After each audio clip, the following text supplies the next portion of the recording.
Good morning students. आज के इस वीडियो क्लास में हम कॉन्ट्रैक्ट ऑफ एजेंसी के चैप्टर को कंटिन्यू करते हुए जो नेक्स्ट टॉपिक है इरिवोकेबल एजेंसी के बारे में पढ़ने जा रहे हैं। कॉन्ट्रैक्ट ऑफ एजेंसी में कॉन्ट्रैक्ट ऑफ एजेंसी का मीनिंग, कैरेक्टरिस्टिक्स, जो essentials of a valid agency, rights and duties of agents as well as principals and how to terminate the agency, how to create the agency, इन सभी topics के बारे में हमने पिछले video में डिटेल से डिस्कस किया है। आज जो हम पढ़ने जा रहे हैं इरिवोकेबल एजेंसी, ये थोड़ा सा डिफरेंट है और बट बहुत इजी टॉपिक है। तो आइए शुरुआत करते हैं इस टॉपिक की और समझते हैं कि इरिवोकेबल एजेंसी क्या है। सबसे पहले मैं बात करता हूं कि एजेंसी का मतलब क्या है। एजेंसी का मतलब मुझे लगता है कि आप सबको क्लियर है, लेकिन फिर भी मैं बताता हूं कि एजेंसी क्या है। एक कॉन्ट्रैक्चुअल रिलेशनशिप है, अनुबंधात्मक संबंध है बिटवीन प्रिंसिपल एंड एजेंट। ठीक है, एजेंट और प्रिंसिपल के बीच जो रिलेशनशिप है उसे ही हम एजेंसी के नाम से जानते हैं। इरिवोकेबल का मतलब क्या है? देख, पहले रिवोकेबल एजेंसी का मतलब क्या है? जिसको रिवोक किया जा सकता है, ठीक है ना, जिसको कैंसल किया जा सकता है, जिसका खंडन किया जा सकता है, उसको रिवोकेबल एजेंसी के नाम से जानते हैं। इरिवोकेबल मतलब ऐसी एजेंसी या ऐसा एजेंसी रिलेशनशिप जिसको रिवोक नहीं किया जा सकता, कैंसल नहीं किया जा सकता, समाप्त नहीं किया जा सकता। तो ऐसे कौन सी सिचुएशंस है उनके बारे में पढ़ेंगे, ठीक है ना। इरिवोकेबल का और मैं आपको जो है डिटेल से थोड़ा सा और समझा देता हूं कि देखिए एजेंसी का निर्माण कैसे होता है कि जब प्रिंसिपल किसी व्यक्ति को कोई कार्य करने के लिए एजेंट के तौर पर अपॉइंट करता है, उसे अधिकार देता है कार्य करने के लिए। यानी प्रिंसिपल किसी व्यक्ति को उसके बिहाफ पर कार्य करने के लिए अन्य व्यक्ति को एजेंट के तौर पर अपॉइंट करता है, उसके लिए अथॉरिटी डेलीगेट करता है, तो उसके बाद एजेंसी रिलेशनशिप है वो क्रिएट होती है। जब प्रिंसिपल जो ये राइट उसने या जो अथॉरिटी उसने एजेंट को दी है, यदि उस अथॉरिटी को विड्रॉ नहीं कर सकता है, वापस नहीं ले सकता है, तो उस सिचुएशंस को हम कहते हैं इरिवोकेबल एजेंसी। यानी जब प्रिंसिपल के पास एजेंसी को समाप्त करने का अधिकार नहीं होता है, तो फिर वो एजेंसी इरिवोकेबल या अखंडनीय एजेंसी के नाम से जानी जाती है। यहाँ पर हम इनके बारे में जो है अलग अलग सिचुएशन में समझेंगे कि कब कब जो एजेंसी है वो इरिवोकेबल है। फर्स्ट है वेयर, अच्छा पहले मैं यहाँ पर आपको जो मीनिंग है इरिवोकेबल एजेंसी का वो आपको लिख देता हूं। When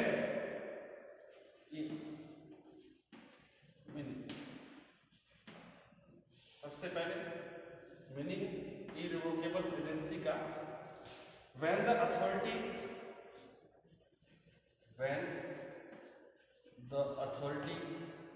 provided by the principal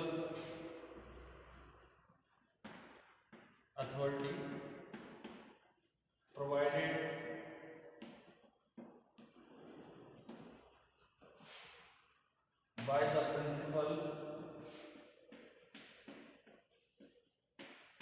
principal to the agent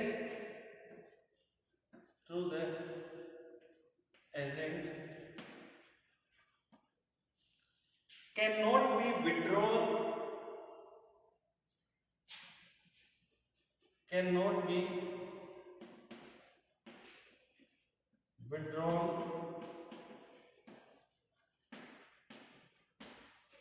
in any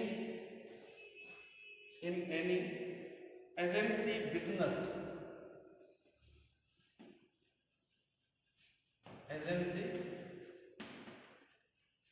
business, it is called irrevocable agency. It is called irrevocable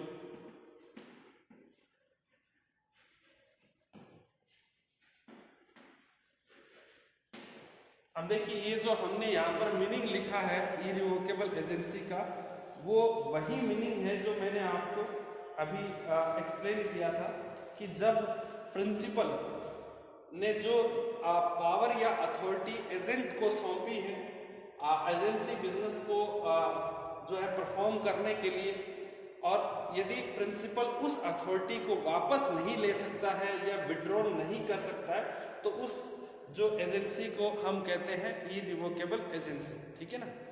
अब इसके बाद जो कुछ कंडीशंस है कि ऐसी कौन कौन सी कंडीशंस है जहां पर प्रिंसिपल जो अथॉरिटी डेलीगेट की गई है एजेंट को, उसको वापस नहीं ले सकता है और ना ही समाप्त कर सकता है। ठीक है। फर्स्ट है where an agent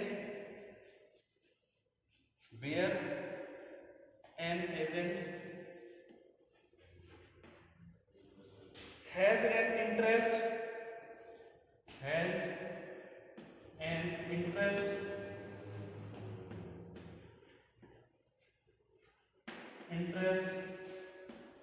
in subject matter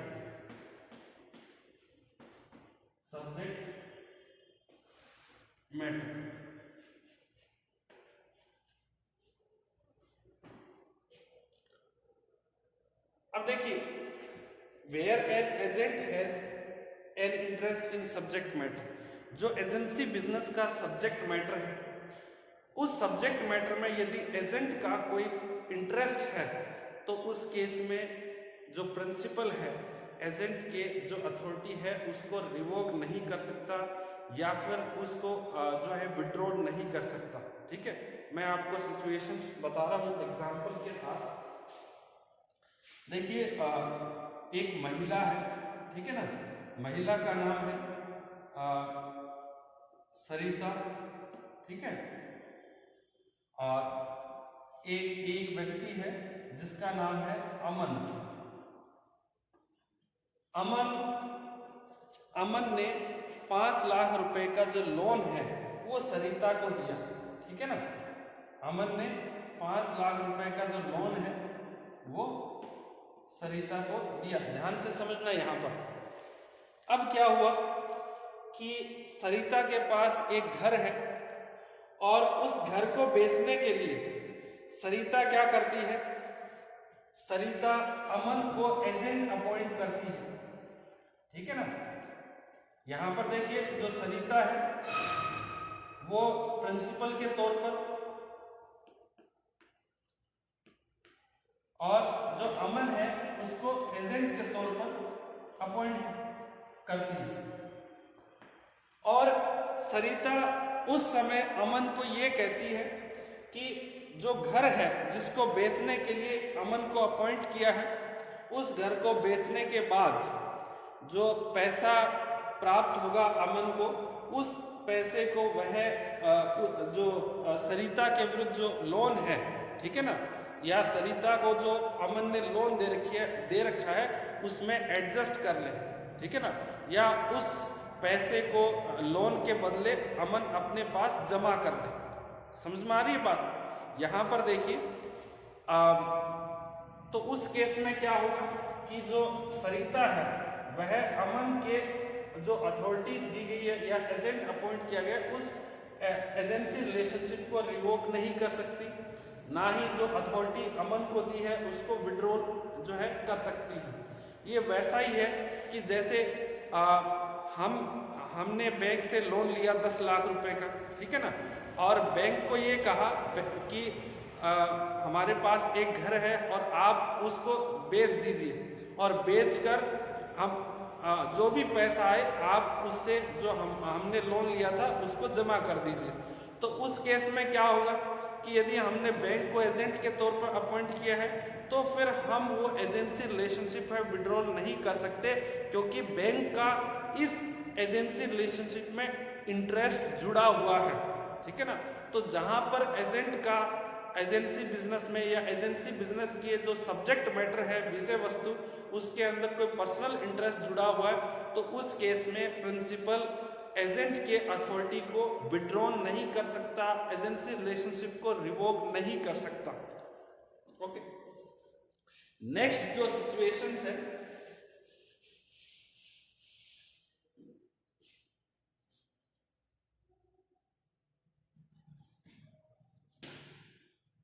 revocation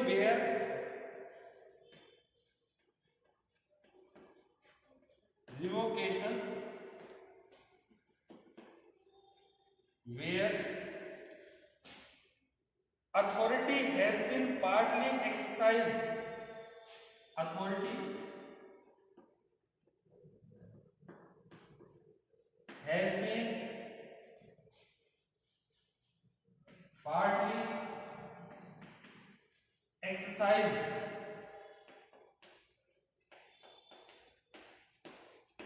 ये बहुत इंपॉर्टेंट है कि यदि एजेंट को जो अथॉरिटी प्रिंसिपल ने दी है, यदि एजेंट उस अथॉरिटी को आंशिक रूप से पार्शली यूज कर लेता है, तो उस केस में प्रिंसिपल जो है एजेंट की जो को जो अथॉरिटी दी है उसको विड्रॉ नहीं कर सकता, एजेंसी रिलेशनशिप को रिवोक नहीं कर सकता। एग्जाम्पल बहुत आसान है कि एक व्यक्ति है ए ने बी को एजेंट अपॉइंट किया, ए ने बी को एजेंट अपॉइंट किया 5000 क्विंटल गेहूं खरीदने के लिए, ठीक है ना, और बी ने अभी 2000 क्विंटल गेहूं खरीद ली है। तो देखिए बी ने एक स्मॉल पोर्शन है या जो उसको अथॉरिटी दी गई 5000 क्विंटल गेहूं खरीदने के लिए, बी ने 5000 नहीं खरीदी है, लेकिन अभी उसका एक प्रकार से उसमें से 2000 क्विंटल गेहूं है वो परचेज कर ली है। तो कहने का तात्पर्य क्या है, बी ने पार्शली उस अथॉरिटी को यूज में ले लिया है, तो अब जो प्रिंसिपल है इस एजेंसी रिलेशनशिप को रिवोक नहीं कर सकता है। यानी प्रिंसिपल ने जो अथॉरिटी डेलीगेट की थी एजेंट को, उसको विड्रॉ नहीं किया जा सकता। तो ऐसी सिचुएशंस में ये एजेंसी बिजनेस या एजेंसी रिलेशन है वो इरिवोकेबल होता है। नेक्स्ट हम बात करेंगे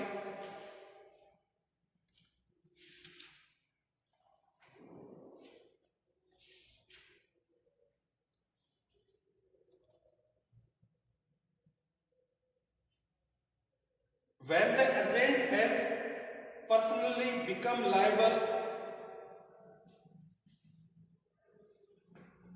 when the agent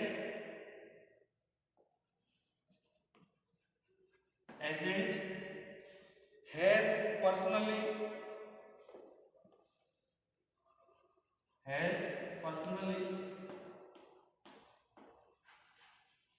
become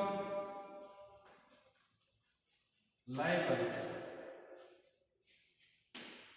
जब एजेंट व्यक्तिगत रूप से किसी ट्रांजैक्शन में उत्तरदायी हो जाता है, ठीक है ना, तो उस केस में जो एजेंसी रिलेशनशिप है वो रिवोक नहीं की जा सकती। एग्जाम्पल हम यहां पर समझेंगे। देखिए एक ए और बी दो व्यक्ति हैं, ए ने बी को एजेंट अपॉइंट किया, ए ने बी को एजेंट अपॉइंट किया, यहां पर वही एग्जांपल लेंगे 5000 क्विंटल शुगर परचेज करने के लिए, ठीक है ना। ए ने बी को एजेंट अपॉइंट किया 5000 क्विंटल शुगर जो है चीनी परचेज करने के लिए। बी ने सी से जो है 5000 क्विंटल जो चीनी परचेज कर ली और उधार परचेज की, और उसके पेमेंट की जो गारंटी है उसने अपने पर्सनल कैपेसिटी के आधार पर दी, ठीक है ना, अपने इंडिविजुअल बेस आधार पर, ठीक है ना, कि वह इंडिविजुअली उसके लिए पेमेंट के लिए रिस्पॉन्सिबल होगा सी के प्रति। तो उस केस में जो ए है वह बी की को जो अथॉरिटी दी है एजेंट के रूप में उसको विड्रॉ नहीं कर सकता। समझ में आ रही? एक बार मैं फिर बता देता हूं। ए ने बी को अपॉइंट किया 5000 क्विंटल शुगर परचेज करने के लिए, चीनी परचेज करने के लिए। बी है, बी ने सी से 5000 क्विंटल चीनी है वो उधार परचेज की और उसके पेमेंट का जो गारंटी है उसने अपने पर्सनल जो कैपेसिटी के आधार पर जो है सी को दी। अब बताइए क्या ए है बी की एजेंसी को कैंसिल कर सकता है, जो उसको एजेंट की अथॉरिटी को कैंसिल कर सकता है, रिवोक कर सकता है या विड्रॉन कर सकता है? आंसर इज नो, क्योंकि बी है या जो एजेंट है उसने एजेंसी बिजनेस में रहते हुए और कुछ ऐसा ट्रांजैक्शन किया है जिसमें वह पर्सनली लायबल है, रिस्पॉन्सिबल है, ठीक है ना। तो उस केस में प्रिंसिपल जो एजेंसी बिजनेस को समाप्त नहीं कर सकता और इस प्रकार का जो एजेंसी रिलेशन है वो इरिवोकेबल है, ठीक है। तो उम्मीद है आपको इरिवोकेबल एजेंसी है उसके बारे में जो है जो पूरी जानकारी है वो मिल चुकी है, क्योंकि इसमें 3 जो कंडीशन होती है। एक where the agent has an interest in the subject matter, जो एजेंसी बिजनेस का सब्जेक्ट मैटर है उसके अंदर यदि कोई एजेंट का इंटरेस्ट जुड़ा हुआ है तो फिर प्रिंसिपल उस एजेंसी को समाप्त नहीं कर सकता है। और यहाँ पर देखिए जब भी आप तीनों के बारे में एक्सप्लेन करें तो विद एग्जाम्पल एक्सप्लेन करें, ठीक है। तो एग्जाम्पल मैंने यहाँ पर आपको बताया था कि जो प्रिंसिपल है उसने एजेंट से, जब उनके बीच किसी प्रकार का रिलेशनशिप नहीं था तो उससे पहले प्रिंसिपल ने एजेंट से लोन लिया था, ठीक है ना। और अब प्रिंसिपल एजेंट को कोई जो प्रॉपर्टी है सेल करने के लिए कह रहा है और साथ ही ये भी कहा कि जो एजेंट है उस प्रॉपर्टी को सेल करने के बाद जो पैसा आएगा वो उसके लोन के बदले जमा करना, ठीक है ना। तो इस प्रकार के केस में एजेंसी को समाप्त नहीं किया जा सकता। Revocation where authority has been partly exercise, और देखिए जहां पर आंशिक रूप से अथॉरिटी बिजनेस को एजेंट ने एक्सरसाइज कर लिया है तो उस केस में भी प्रिंसिपल उस एजेंसी को रिवोक नहीं कर सकता, ठीक है ना। और लास्ट था when the agent has personally become liable, जब एजेंसी बिजनेस में एजेंट पर्सनली लायबल बन जाता है तब भी प्रिंसिपल एजेंसी बिजनेस को जो है रिवोक नहीं कर सकता और जो एजेंट को उसने अथॉरिटी सौंपी है उसको विड्रॉ नहीं किया जा सकता। इसके बाद हम जो नेक्स्ट टॉपिक है एजेंसी रिलेशनशिप का उसको पढ़ेंगे। तो सबसे पहले आप इन सब को नोट करें।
नेक्स्ट है प्रिटेंडेड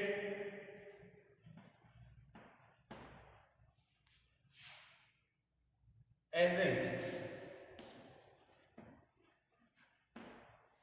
और इसे सेक्शन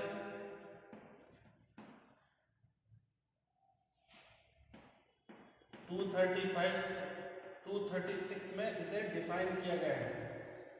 सेक्शन इतना अपने एग्जाम पॉइंट ऑफ व्यू से ज़्यादा ज़रूरी नहीं है, पर आपको बताने के लिए मैंने यहाँ पर लिखा है तो देखिए सबसे पहले हम जो प्रिटेंडेंट एजेंट क्या है उसको मैं आपको जो समझा देता हूँ, फिर उसका मीनिंग है वो बोर्ड पर लिख देंगे। देखिए एक एजेंट होता है वास्तविक एजेंट, ठीक है, और वास्तविक एजेंट वह होता है जिसे प्रिंसिपल अपॉइंट करता है। प्रिंसिपल एजेंट के तौर पर कार्य करने के लिए उसे अधिकार देता है, उसे अथॉरिटी डेलीगेट करता है। प्रिटेंडेंट एजेंट क्या है? जिसे किसी प्रकार की अथॉरिटी नहीं दी गई है और ना ही किसी प्रिंसिपल के द्वारा एजेंट के तौर पर अपॉइंट किया गया है, लेकिन प्रिटेंडेंट एजेंट एक प्रकार से ऐसा व्यक्ति है जो झूठ बोलता है या झूठा प्रदर्शन करता है, ठीक है ना, और झूठे प्रदर्शन के आधार पर वह अपने आप को किसी व्यक्ति का एजेंट बताता है। आपने देखे होंगे कि बहुत सारे ऐसे लोग हैं जो किसी कंपनी से नहीं जुड़े हैं, किसी इंश्योरेंस कंपनी से नहीं जुड़े हुए हैं, लेकिन फिर भी वो कहते हैं कि भाई हम उस कंपनी के एजेंट हैं। कुछ लोग कहते हैं हम उस बैंक के एजेंट हैं, कुछ कहते हैं हम उस फाइनेंस कंपनी के एजेंट हैं, कुछ इंश्योरेंस कंपनी के एजेंट के तौर पर अपने आप को पेश करते हैं। कुछ लोग ऐसे हैं जो किसी ऑर्गेनाइजेशन है उसके एजेंट के तौर पर अपने आप को प्रेजेंट करते हैं। बट इस प्रकार के लोगों को जो है प्रिंसिपल्स के द्वारा या जो उन संस्थाओं के द्वारा, उन व्यक्तियों के द्वारा एजेंट के तौर पर मान्यता नहीं दी जाती है या नहीं दी गई है, ठीक है ना। उन्हें किसी भी प्रकार का जो अथॉरिटी है प्रिंसिपल की तरफ से डेलीगेट नहीं किया गया है एजेंट के तौर पर कार्य करने के लिए, लेकिन they are just pretending that they belongs to certain principal, ठीक है ना। तो इस प्रकार के जो व्यक्ति हैं, जो एजेंट है, उनको हम प्रिटेंडेंट एजेंट के नाम से यानी दिखावटी एजेंट के नाम से जानते हैं। मीनिंग मैं यहां पर लिख देता हूं।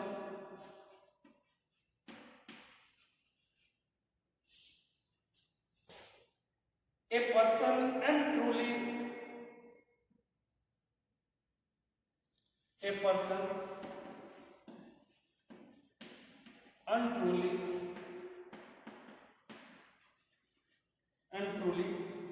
representing himself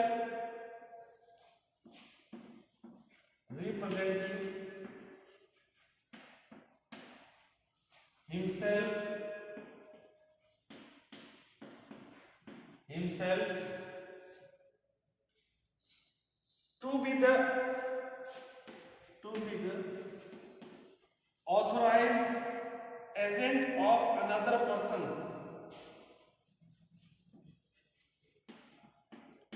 authorized agent of another person,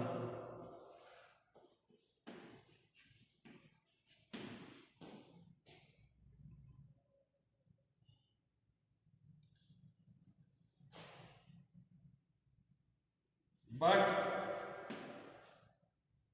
when actually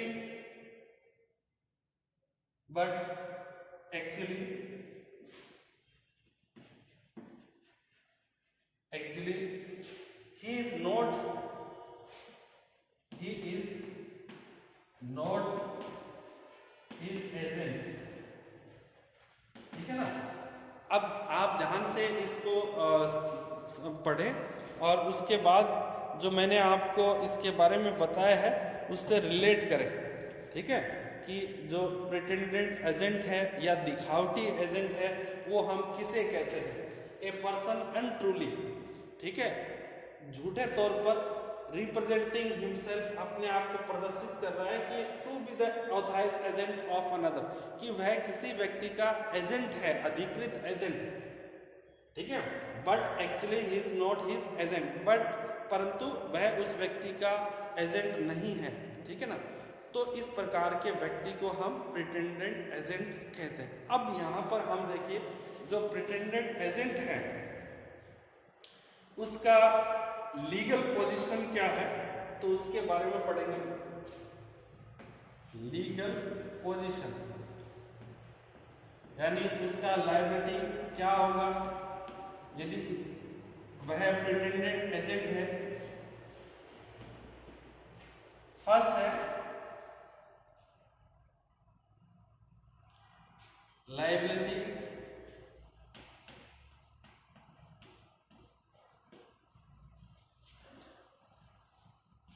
second मैं पहले लिख देता हूं फिर आपको समझाऊंगा, ratification,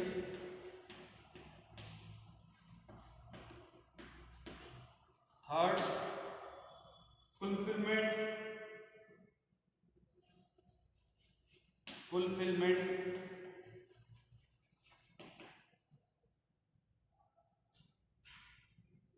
only of actual loss,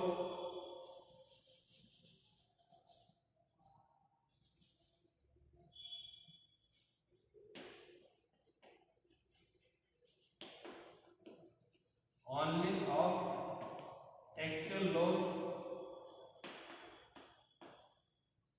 for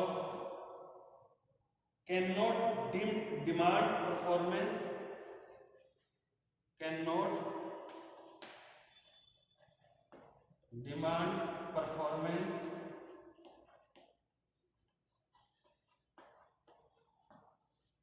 अब देखिए इन पॉइंट्स को हम समझते हैं।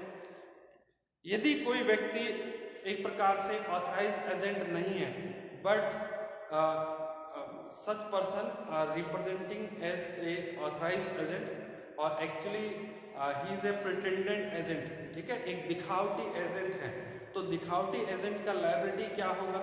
देखिए, यदि कोई व्यक्ति प्रिंसिपल के द्वारा ऑथराइज किया जाता है या कोई ऑथराइज एजेंट है, तो उस केस में थर्ड पार्टी के प्रति कोई लायबिलिटीज अराइज होती है तो फिर प्रिंसिपल रिस्पॉन्सिबल होता है। पर प्रिटेंडेंट एजेंट के केस में, क्योंकि उसका तो कोई प्रिंसिपल ही नहीं है, उसे किसी ने अपॉइंट नहीं किया है, तो उस केस में जो प्रिटेंडेंट एजेंट है वह खुद उस थर्ड पार्टी के जो प्रति जो लायबिलिटीज अराइज होगी उनके लिए रेस्पॉन्सिबल होंगे, ठीक है ना, क्योंकि प्रिटेंडेंट एजेंट का कोई प्रिंसिपल नहीं है, इसलिए वह खुद जो है थर्ड पार्टी के प्रति रेस्पॉन्सिबल होगा। अब हम बात करते हैं सेकंड पॉइंट, रेटिफिकेशन। अब मैं यहाँ पर एक एग्जांपल मैं बता रहा हूँ, ए और बी, ठीक है ना, ये दो है व्यक्ति, ए है वो अपने आप को एजेंट मानता है, ए क्या मानता है? एजेंट। किसका एजेंट? बी का एजेंट। बट बी ने ए को कभी भी एजेंट के तौर पर मान्यता नहीं दी है और ना ही किसी प्रकार के जो अधिकार है या जो अथॉरिटी है वो डेलीगेट की है। तो ए अपने आप को बी का एजेंट कहता है, तो ए किस प्रकार का एजेंट है? ये एक प्रकार का प्रिटेंडेंट एजेंट है, दिखावटी एजेंट है, ठीक है ना। और ए ने ये जो सी है, सी से ये बोलकर ट्रांजैक्शन किया कुछ कि ए सी का एजेंट है या वह ए है वह बी का एजेंट है, ठीक है ना, ये बोलकर ए ने सी से कोई ट्रांजैक्शन किया। अब देखिए, अभी तक सी के प्रति जो है वो रिस्पॉन्सिबल कौन है? ए रिस्पॉन्सिबल है, ठीक है ना।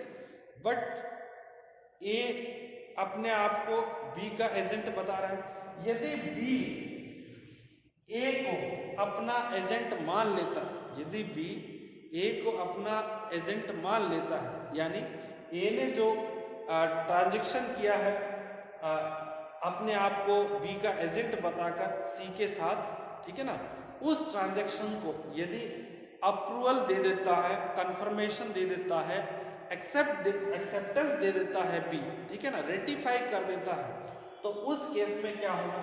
यानी बी है, बी ने ए के ट्रांजैक्शन को रेटिफाई कर दिया, एक्सेप्टेंस दे दिया कि पहले तो ये प्रिटेंडेड एजेंट था, ठीक है ना, लेकिन बाद में बी ने कहा कि भाई जो ए ने किया था उसको मैंने एक्सेप्ट कर लिया और ए ने जो एजेंट बता रहा है अपने आप को, उसको मैंने मान लिया कि ए ने मेरे एजेंट के तौर पर है वो कार्य किया है। तो उस केस में जो सी के प्रति कौन रिस्पॉन्सिबल होगा? बी रिस्पॉन्सिबल होगा। यदि बी ए के द्वारा किए गए कार्यों को रेटिफाई नहीं करता है, उनकी पुष्टि नहीं करता है, उनको स्वीकार नहीं करता है, तो फिर ए रिस्पॉन्सिबल होगा किसके प्रति? सी के प्रति, ठीक है ना। लेकिन यदि बी ए के कार्यों को रेटिफाई कर देता है, पुष्टि कर देता है, एक्सेप्टेंस दे देता है, तो फिर बी रिस्पॉन्सिबल होगा सी के प्रति, ना कि ए, ठीक है। अब हम नेक्स्ट बात करते हैं fulfilment only of actual loss, ठीक है। Fulfilment of only actual loss, मैं फिर यही एग्जांपल देके आपको मैं बता रहा हूं। अब देखिए यहां पर क्या है, ये दो व्यक्ति हैं ए और बी। ए अपने आप को बी का एजेंट बताता है, ठीक है ना, और जो सी है उसके साथ कोई ट्रांजैक्शन करता है। ए ने सी के साथ कोई ट्रांजैक्शन किया इस आधार पर कि ए बी का एजेंट है, बट वास्तव में ए और बी के बीच किसी प्रकार का एजेंसी रिलेशनशिप नहीं, ठीक है ना। बी ने कभी भी ए को एजेंट के तौर पर मान्यता नहीं दी है, रिकॉग्नाइज नहीं किया, अथॉरिटी का डेलीगेट है वो नहीं किया है। तो उस केस में क्या होगा कि यदि सी के प्रति कोई लायबिलिटी है तो उस लायबिलिटी के अंदर जो पूरा करने के लिए ए रिस्पॉन्सिबल है, ठीक है ना, क्योंकि ए एक प्रकार का प्रिटेंडेड एजेंट है। अब यहां पर समझना है कि ए है वो किस हद तक सी के प्रति लायबल होगा। Fulfilment only of actual loss, यदि सी को इस ट्रांजैक्शन के कारण कोई लॉस हुआ है, वास्तविक लॉस, तो उस लॉस की भरपाई करने के लिए ए रिस्पॉन्सिबल है।